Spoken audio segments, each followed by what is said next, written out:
Los martes en Tele 13 Noche tenemos mujeres que se toman la mesa de análisis. Saludamos a Magdalena Vergara de Idea País. ¿Cómo estás, Magdalena? Hola, Álvaro, muy bien. Hola, Camila. Hola, Magdalena. Camila Miranda, Nuevo 21. Bienvenidas ambas para hablar gracias. del 5 de septiembre. Ya estamos viviendo prácticamente el 5 de septiembre.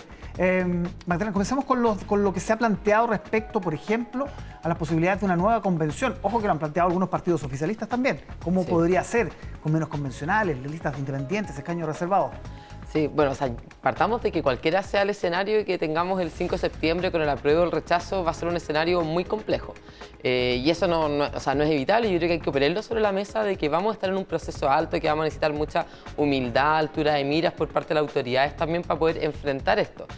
Y respecto, claro, con qué procedimiento seguir, en el fondo, que ya es claro, yo creo que de lado y lado de que esto sigue, que esto no se termina con el 4 de septiembre, efectivamente yo creo que una de las opciones obviamente es una convención donde hemos tenido un aprendizaje importante de cómo tomar ciertos aspectos, tomar incluso las discusiones. O sea, hay temáticas también de la propuesta que a mí me parecen que son relevantes, desde temas de medio ambiente, la participación de las mujeres, el tema también del reconocimiento de los pueblos originarios. Entonces, hay temáticas que ya hay un plano avanzado en los cuales simplemente tenemos que lograr ciertos consensos, que sea algo un poco más representativo quizás de nuestro país, de la ciudadanía también.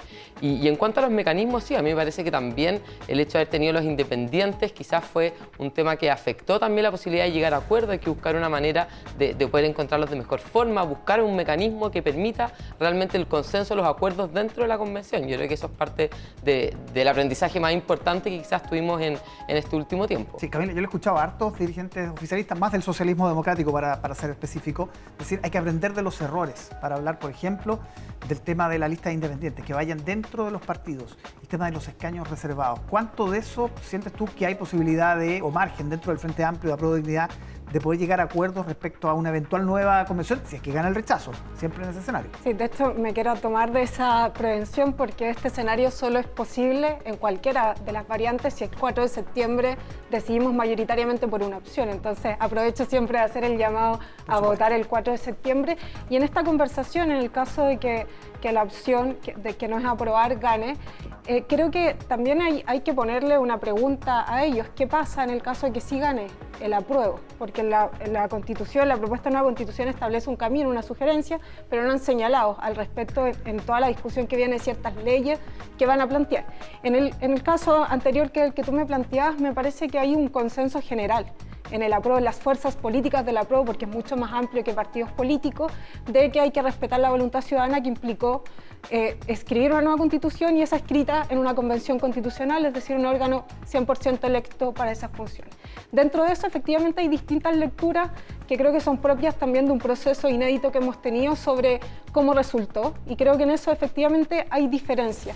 En el caso de las y los independientes, yo creo que hay que valorarlo o evaluarlo con dos variables. Una, que efectivamente tener listas independientes no va a resolver el problema de representación política que hoy día tenemos, porque esa elección ganaron independientes no necesariamente porque aparecieron, sino que también había una crisis profunda de los partidos políticos que hoy día se mantiene. Entonces también yo llamaría a tener ojo en que esto se pueda resolver solo entre un acuerdo de partidos, porque hay una crítica y por eso a los independientes les fue tan bien al tener lista. Entonces yo creo que ese problema no se va a resolver si hay nuevas listas independientes o no hay. Claro, pero hay experiencias entre medio, por ejemplo, la lista del pueblo.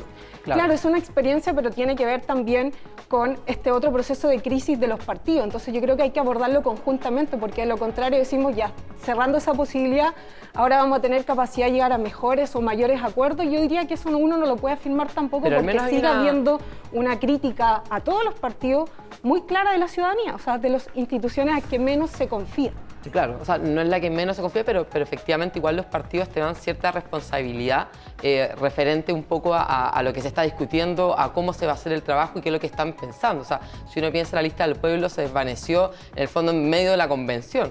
Y hay muchas otras, en el fondo, aprendizajes que hay de por medio que efectivamente afectó. Y eso también no solamente lo vemos en la convención por el hecho efectivamente de haber listas independientes, sino también cuando uno ve que dentro del Congreso, por ejemplo, tenemos más de 20 partidos. Entonces, creo yo que es una oportunidad de buscar mecanismos que permitan, en el fondo, que no haya como caudillos independientes que van solo como por su carril, sino que realmente están buscando la integración de todos, de llegar a consenso, llegar a acuerdos que son constitucionales en el fondo, que permitan una discusión constitucional y no como muchas veces fue ahora, que fue más bien una política identitaria en la que cada cual va por su propia causa, y eso afecta obviamente poder mirar el todo en su conjunto. Sí, yo creo que ahí hay que hacer la mirada extensiva a todos los tipos de representantes que participaron de la convención y no aquí quedarse en que las y los independientes son los responsables. Y además que entraron independientes muy distintos.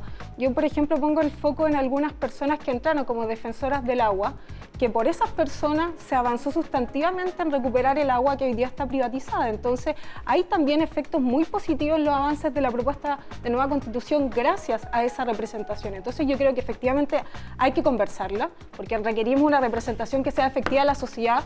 En ese caso, yo creo que lo fue efectiva en la Convención Constitucional y creo que la discusión está es que a muchos no les gusta la propuesta y creo que eso está bien, que no te guste la propuesta, pero a muchos otros nos gusta la propuesta, creemos que avanzamos en cosas sustantivas, derechos sociales, paridad, que nos ponen en una etapa distinta en la cual seguir trabajando, porque desde luego, y ahí concuerdo, el 5 se mantiene otra etapa de conversación, porque el proceso constituyente no es solo la escritura o el proceso de escritura, sino que toda la implementación o discusión que viene, y eso en cualquier fórmula va a seguir sucediendo, porque de lo contrario la nueva Constitución queda como letra muerta. Claro. Si puedo hacer una aclaración nomás, que el hecho de que no haya lista independiente así en sí misma no significa que no haya independientes posibles de ser electos. De hecho, como ha sido siempre, entran en el fondo dentro de la lista de partidos, que eso es lo que permite, ¿no es cierto?, cierto marco también de responsabilidad, cierto marco de conocimiento por parte de la ciudadanía respecto de quiénes están votando. Entonces, no es como que si no hay lista independiente, bueno, entonces no va a haber. Siempre ha habido, y yo creo que eso se tiene que seguir manteniendo, por supuesto. Ya, cambio de tema, 40 horas, avances, presentaciones en La Moneda, una ministra encumbrada como la ministra del Trabajo, y un acuerdo que no parecía fácil y que finalmente logra aunar a los grandes empresarios, a las pymes, a los trabajadores. ¿Qué relevancia le ves cuando todavía faltan detalles para saber cómo se va a implementar en todo caso? O sea, yo creo que en el Ministerio del Trabajo ya se está dando una tónica. Cuando se discutió el alza del sueldo mínimo, también hubo un diálogo transversal con trabajadores, con empleadores, una discusión entre apoyos técnicos, universidades. Entonces yo creo que va delineando una forma de llegar a acuerdos transversales para materias que son muy sentidas, sobre todo que tienen que ver con las materias del trabajo. Todos trabajamos a diario y experimentamos las tensiones vinculadas a las jornadas de trabajo. Entonces yo creo que el Ministerio de Trabajo va delineando también una forma de llegar a acuerdos para enfrentar el Congreso, un Congreso que es complejo para el Ejecutivo, con acuerdos anteriormente afirmados que implican la concurrencia de empresarios, desde luego, de quienes ofrecen puestos de trabajo, y los trabajadores en cuáles son las necesidades que ven. Entonces yo creo que ahí hay una ganancia súper importante para el gobierno desde cómo el Ministerio del Trabajo ha podido encauzar estos acuerdos grandes, porque recordemos que este es un proyecto que está desde el 2017 y que la discusión legislativa que lo estancó incluso llamaba la atención. El presidente recordaba algunas frases durante la discusión legislativa que se decía, bueno, si avanzamos en 40 horas, Alexis Sánchez no iba a meter el gol, CONAF iba a dejar de apagar un incendio, que es una forma de ridiculizar, ¿cierto?, lo que significa equiparar jornadas, ajustar turnos. Y yo creo que otra cuestión muy importante que pone este ministerio también es la idea de que se planteó aquí un gobierno feminista. Y cuando se presentan estas indicaciones al proyecto 40 horas, se dice no solo basta con pensar el ajuste de las jornadas especiales, la jornada completa, las jornadas extraordinarias, porque hay distintas jornadas de trabajo según en lo que uno trabaje, sino que también hay que pensar cómo ajustar con las mujeres principalmente que cuidan otras personas que tienen a menores, sobre todo bajo su cuidado. Cómo se ajusta también esa rutina, cómo el trabajo se vincula con lo que hacemos, con el objetivo que vivamos mejor. Entonces yo creo que le pone varios elementos de foco de lo que venía siendo también la expectativa o la promesa del gobierno.